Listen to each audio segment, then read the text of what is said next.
ગુજરાત ન્યૂઝમાં આપનું સ્વાગત છે। મહેમદાબાદ શહેરમાં ગટરના પાણી પીવાના પાણી સાથે મિક્સ થતા શહેરમાં રોગચાળાનો ભય। ઓરડામાં સમાવેશ થયેલા મહેમદાબાદ નગરપાલિકા વિસ્તારના હાલમાં કફોડી બની છે। મહેમદાબાદ શહેરમાં આવેલ રાવળવાસ વિસ્તારમાં ગટર લાઇનનું ગંદુ પાણી મુખ્ય રસ્તા ઉપર રેલાતા સ્થાનિક લોકો ત્રાહિમામ પુકારી રહ્યા છે। વારંવાર રજૂઆત કરવા છતાં પણ પરિણામ શૂન્ય આવ્યું છે। બીજી તરફ ગટરના ગંદા પાણી પીવાના પાણીમાં મિક્સ થતા રોગચાળો ફાટી નીકળવાનો ભય નાણમાં ફેલાયો છે। મહેમદાબાદ શહેરના ઘણા વિસ્તારોમાં ગટરના ગંદા પાણી પીવાના પાણી સાથે મિક્સ થવાની બૂમો ઉઠવા માંડી છે। શહેરના ઘણા વિસ્તારોમાં નગરપાલિકાના પીવાનું પાણી ગટરના પાણી સાથે મિક્સ થાય છે, જેને કારણે નગરમાં રોગચાળો ફાટી નીકળવાનો ભય ફેલાયો છે। શહેરના રાવળવાસ, ખાતરજ દરવાજા, ભોઈવાસ, કચેરી દરવાજા જેવા વિસ્તારોમાં પીવાનું પાણી ગટરના પાણી સાથે મિક્સ થતું હોવાની નગરમાં બૂમો ઉઠી છે। મહેમદાબાદનો વિકાસ ઔડામાં સમાવેશ કરવામાં આવતા ખૂબ જ ઝડપી બનશે તે માત્ર વાતો જ સાબિત થઈ રહી છે। આ વિસ્તારોમાં મચ્છરનો ખૂબ જ ત્રાસ વધી ગયો છે। બેન, શું તમારું નામ છે? શાહીન બાનુ। અને આ તમે શું કરી રહ્યા છો? આ નગરપાલિકાનું કામ કરી રહ્યા છે। ટેક્સ વેરો ભરવા છતાં બી નગરપાલિકા વાળા નથી આવતા તો અમારે કરવું પડે છે। ટેક્સ વેરો ભરવા છતાં નગરપાલિકા વાળા કામ કરવા માટે નથી આવતા, તેના કારણે તમારે પોતે જાતે કામ કરવું પડે છે। જાતે કરવું પડે। તમારું બેન? શાહીન બાનુ। અને શું એની પરિસ્થિતિ છે? આ ગટરનું પાણી છેલ્લા 20 દિવસથી સતત ઉભરાય છે। તેના કારણે શું તકલીફ થઈ રહી છે? તેના ગંદકીના કારણે બીમારી, રોગચાળો ફેલાઈ રહ્યો છે, પણ કોઈ જવાબ આપતા નથી। આરોગ્ય કેન્દ્રમાંથી કાલે આવ્યા હતા તો એ લોકોનું કહેવું એવું છે કે આવી ગંદકીના લીધે બીમાર ના થવાય। અને આવું ગંદુ પાણીથી, આવા ગંદા પાણીથી બીમાર ના થવાય કે આવી ગંદકીના લીધે બીમાર ના થવાય। मेरा नाम नरगिस बानू है। कौन सा विस्तार है? खातरज दरवाजा। क्या समस्या है? ये गटर का पानी इतना भराएला है, घर से बाहर निकलने की जगह नहीं है। क्या तकलीफ होती है उससे? बीमार होते हैं ये।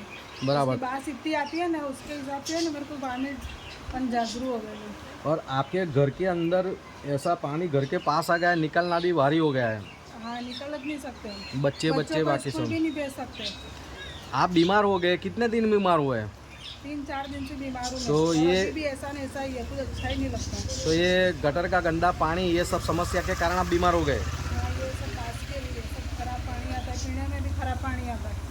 क्या गंदा पानी, यानी गटर का गंदा पानी पीने में भी मिक्स होता है? हाँ। ये उभराती गटर का प्रॉब्लम है।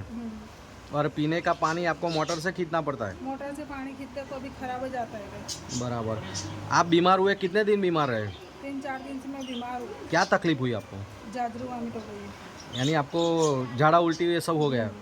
क्या क्या ट्रीटमेंट की डॉक्टर ने? डॉक्टर ने गोली दी है, बोतल चढ़ाई।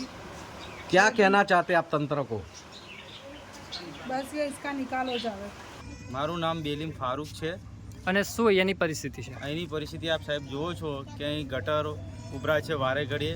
પાણીની સમસ્યા છે। અમારે પાણીના પીવાના પાણીના અંદર અમારું દુર્ગંધ એટલી વાસબી એટલી આવે છે અને પાણી પીવા લાયક જ નથી અમારે અહીં આગળ। અમે વારે ઘડી તંત્રને રજૂઆત કર્યા છતાં બી તંત્ર કોઈ સાંભળતું નથી અમારું। તમે કઈ કઈ જગ્યાએ રજૂઆતો કરેલી છે? અમે સાહેબ એક નગરપાલિકામાં કરી, આરોગ્યમાં કરી, ત્યાં આગળ એવન કલેક્ટર સુધી બી અમે અરજી કરેલી છે, પણ હજુ કોઈ સાંભળવા તૈયાર જ નથી। કોઈ કામગીરી કરવામાં આવી નથી? કામગીરી સાહેબ કરતા જ નથી। આવે છે, એક સળિયો મારે છે, બીજા દાડે એવું ને એવું થઈ જાય છે। અમારે કાયમિકની સાહેબ રાહ જ જોઈએ છે અહીં આગળ। આ તો અમે કેટલા વર્ષોથી અહીં આ પીડા બેઠીએ છે।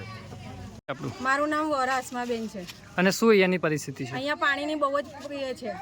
ગંદુ પાણી આવે છે, પીવાનું પાણી માટે તમે બહુ જ હેરાન થઈએ। 2 ટાઈમ આવે છે પણ 10-15 મિનિટ માટે જ આવે છે। અને કેટલા સમયથી આવી પરિસ્થિતિ છે? આવી પરિસ્થિતિ વર્ષથી છે। અને કેટલા લોકોની વસ્તી હશે અહીંયા? અહીંયા 1200 માણસની વસ્તી છે।